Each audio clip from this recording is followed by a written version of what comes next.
I want to talk about political polarisation and why both the left and the right seem to be moving apart, and there's very little middle ground, it feels like. And I think a main reason for that is social media delivering echo chambers to individuals, and you the algorithm gives you content which you want to see. So if you're left wing, then the algorithm's going to keep on showing you that content, and you're not exposed to different ideas. And it's the same on the right. If you're right wing, you're going to be shown that same content on social media. But social media doesn't just show you, agreeing content, things that are with your point of view. They show you reasons that you should hate the other side. And I found this when I was looking at a lot of self-improvement content online. There are right-wing groups that split off of that. People like Fresh and Fit and Andrew Tate, and it's hard to find a line which doesn't go in that direction. But I found that I was watching a lot of short form content at the time, or I would sometimes, and it would always be posts that are sort of shaming the opposite political group, so the left. So it'd be stuff about trans people and mocking that movement and mocking LGBT and trying to enforce my supposed political view that way. And I think it's really important to not submit to that and try to not categorize yourself as as belonging to one political party or one ideological group, because it means that you don't think for yourself, and it's more and you look in a really negative way at everything around you. If you see someone who has a different viewpoint to you, it's like disgust towards them, because if you're just like on your phone every day looking for a few hours, and those few hours are reinforcing that idea in your head that you should hate these people or you should be against these people. It's either you're with us or you're against us kind of mindset, when politics and the world is a lot more complicated than that, and there's a lot more middle ground, I think.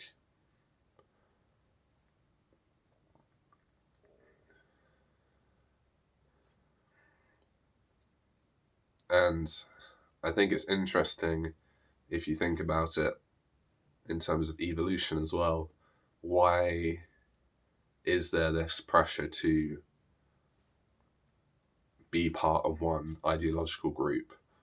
But if you think back to when we were hunter-gatherers and living in tribes, you sort of had to agree with everybody in your tribe around you. Because if you didn't, you would less likely to be accepted, and you'd more likely to be outcast, and presumably it would be harder to move tribes. It's very much part of your identity, and if you didn't agree with the elders or the people in your group, you would probably just get killed. So I think that's why we have adapted with this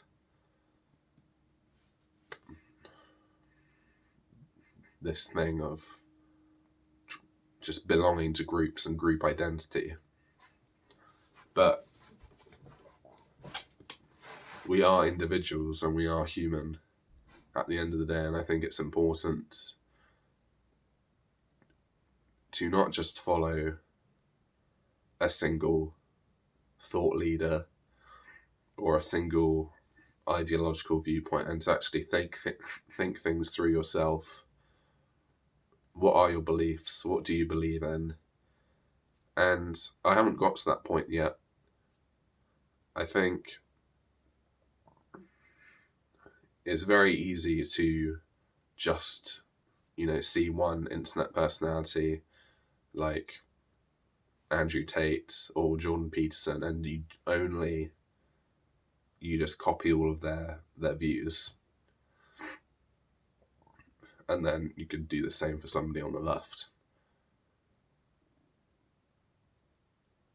I suppose the next step from that, if you want to try to have a more diverse set of beliefs and someone not just hear one opinion that you have and then be able to assume everything else that you believe in because you belong to this one group of people, it's to listen to a wide range of different thought leaders and people on podcasts and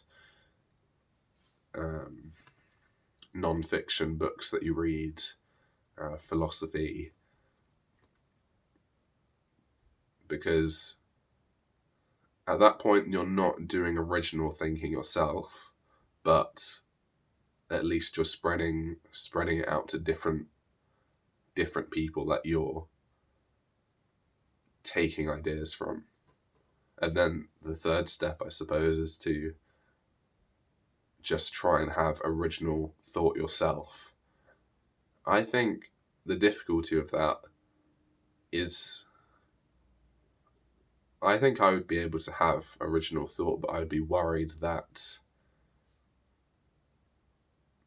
if I hadn't done the research or if I had looked at different thought leaders or experts on the subject, that I would get something wrong or misconstrue something which was like really obvious to someone who'd done a little bit of research. And that's why I'd be inclined to look things up myself first and try and understand the base arguments and the different viewpoints and the facts before trying to have my own viewpoint on something, because it might just be based on something that isn't true.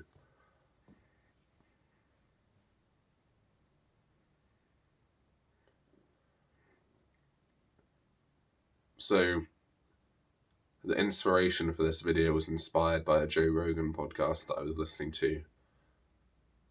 And it's funny because I've heard in my friend group people in my friend group dismissing Joe Rogan, saying that he's alt-right and you shouldn't listen to him because he's just spreading right-wing views. And I didn't really believe that. I do truly think that he's just a good listener and wants to learn about the world and is genuinely interested about the world and what different people have to say. And I heard on this podcast him talking about the diverse views that he has and how he doesn't fit into one ideological group. He's not liberal and he's not Republican, but he has views from different ones. Like he was saying, he's pro-choice, but he's also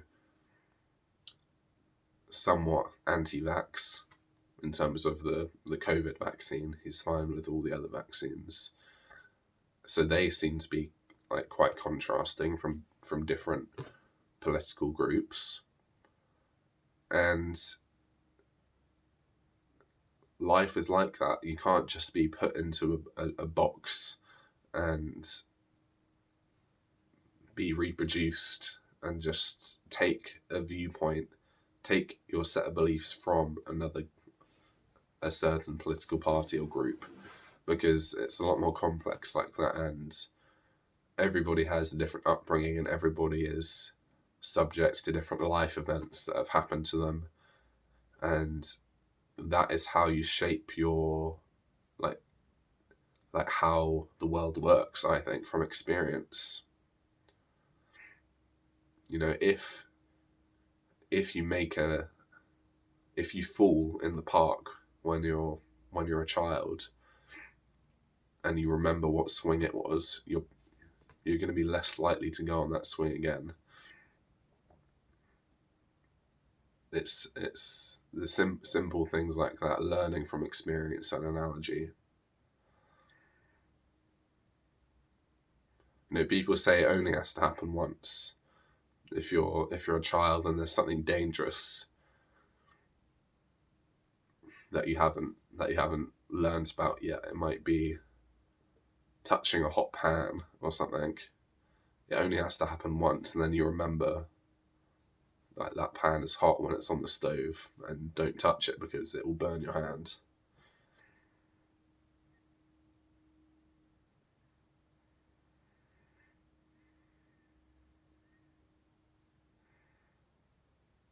Yeah, so this video is basically a recommendation to you to try to understand what you believe in and try to be a critical, original thinker.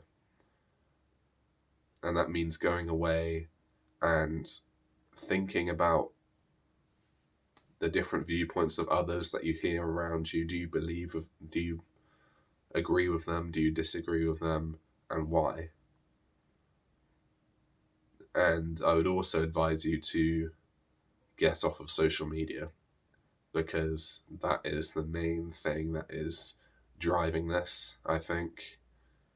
Joe Rogan also said that Trump was a big factor as well, because he was so his bigotry, basically. He is so self-confident, saying that I am the best and mocking the other party, that it really divided, well, the Western world into different political parties. Like, you're either with Trump or you're against Trump, when it isn't as clear as that. Like, Joe Rogan doesn't like Trump, but then people say that he's alt-right. So it's really not simple at all, politics.